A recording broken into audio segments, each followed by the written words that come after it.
আর এবার নজর রাখতেই হচ্ছে টিটাগড়ের দিকে। টিটাগড়ের আবাসনে ভয়াবহ বিস্ফোরণ।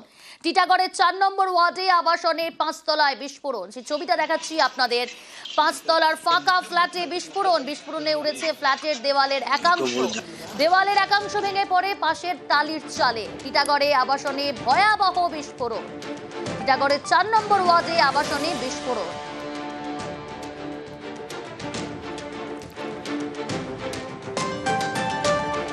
টিটাগড়ের আবাসনে ভয়াবহ বিস্ফোরণ। আরো ডিটেল আপনাদের জানাবো।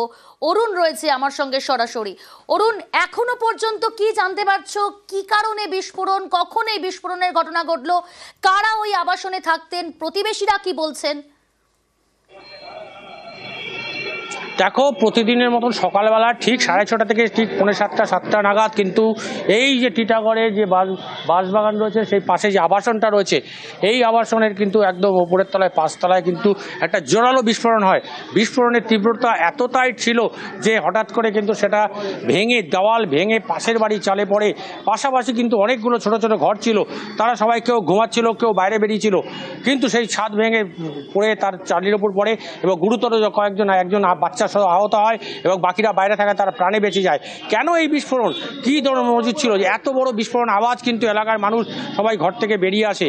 কী ধরনের বোমা মজুদ ছিল বা অন্য কোনো কিছু রাখা ছিল কিনা যে এই বিস্ফোরণে ওঠে তা কিন্তু খতিয়ে দেখছে টিটাগড় থানার পুলিশ। যারা প্রত্যক্ষদর্শী তারা কি বলছেন একবার শোনাই দর্শকদের।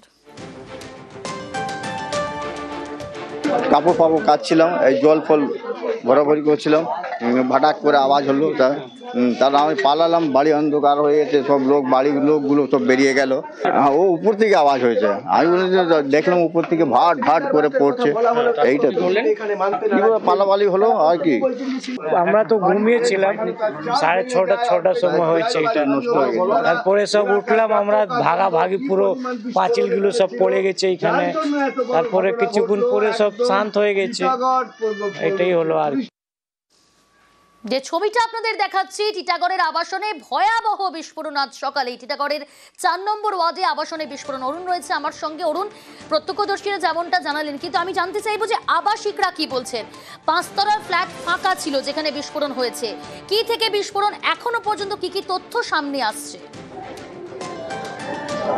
দেখো, এই 5 তলা আবাসনে কিন্তু 50 থেকে 60খানা পরিবার এখানে থাকে।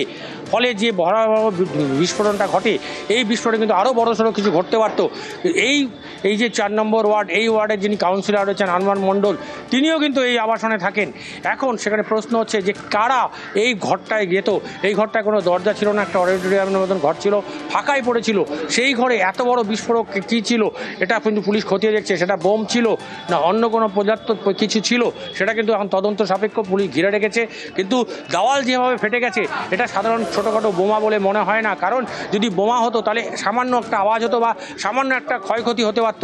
কিন্তু যে ধরনের বিস্ফোরণ ঘটেছে, যে ধরনের ক্ষয়ক্ষতি হয়েছে, তাতে মনে হয় বড় কিছু ছিল। একটি আওয়াজই কিন্তু সেখানে হয়, এলাকার মানুষ ছুটে বেরিয়ে আসে।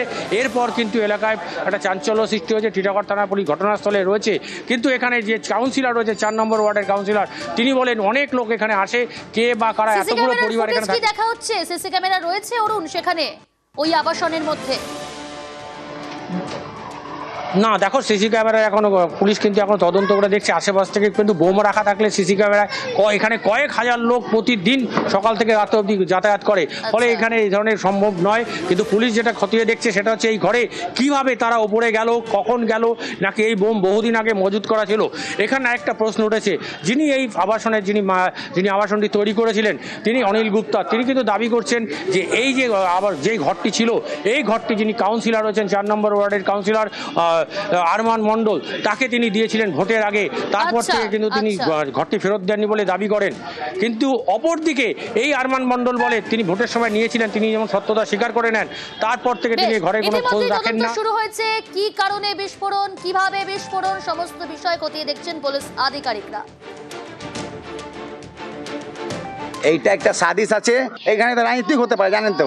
এতদিনে এমন করে উঙ্গলি তুললো না, আজকে হঠাৎ আমাদের ইলেকশন আসছে, এখনই যা আছে পার্টি যা আছে এখানে ও তো বদলাম করতে চাইবে, বিরোধীরা আর কে আছে না, তো এতদিন কিছু এখানে হলো না টিটাগড়। আমি তো আতঙ্ক হচ্ছে, এত বড় ঘটনা হবে। ঘরে কে থাকতো? কেউ থাকতো না, খোলা থাকতো তো যেতে যেত, দরজাও ছিল না। না এরকম বাস খোলা থাকতো। কিছু ঘটনা হতে পারে, কি টার্গেটটা কি আর পুলিশেরা তদন্ত করে বার করতে পারবেন। ওটা আছে ও লাগছে অন্য মাইন্ডে আছে, এরকম কথা করছে। আবার ওর কাছে কোনো সাবুত আছে তো আমাকেও বলতে পারবে। দেখুন মানুষ বদলাম করতে পারে, উঙ্গলি তুলতে পারে, আখের নিজেকে নিজে ভেবেলে কেউ কার উঙ্গলি থাকছে। এটা আমাদের এখানে যেখানে ফ্ল্যাট নিয়েছে এখন কাউন্সিলর হয়েছে উনি, ওনার দখলে আছে। ওই কাউন্সিলর যে রিয়াজুদ্দিন 4 নম্বর ব্যবহার করতে থাকতো লোকের ওখানে। এই যে ইলেকশনের সময় আমাদের চাইলো যে 2-4 দিন জন্য দিন, 1 সপ্তাহের জন্য দিন, তখন দখল করে নিয়েছে। রিয়াজুদ্দিন আমাকে তো ফোন করলো থানা থেকে, আমি আসলাম। হ্যাঁ, আমরা তো খবর পেয়ে সঙ্গে সঙ্গে আমি, আমাদের ভাইস চেয়ারম্যান সাহেব, মুজিব স্যার, এরা আমরা সবাই কাউন্সিলররা সব সঙ্গে সঙ্গে স্পটে আসি, এসে দেখি, প্রশাসনকে আমরা খবর দিই, প্রশাসন এসে দেখছে, তদন্ত করছে কীভাবে কী হয়েছে। সত্যি এটা তো খুবই বাজে একটা ঘটনা হয়েছে। সে আমাদের ওই বিল্ডিংয়ে 2 জন কাউন্সিলর থাকে। না, ওটা বন্ধ ছিল, ঠিক আছে, বহুদিন ধরে বন্ধ ছিল। এবার কীভাবে কী হয়েছে কী না হয়েছে এটা প্রশাসন তদন্ত করছে।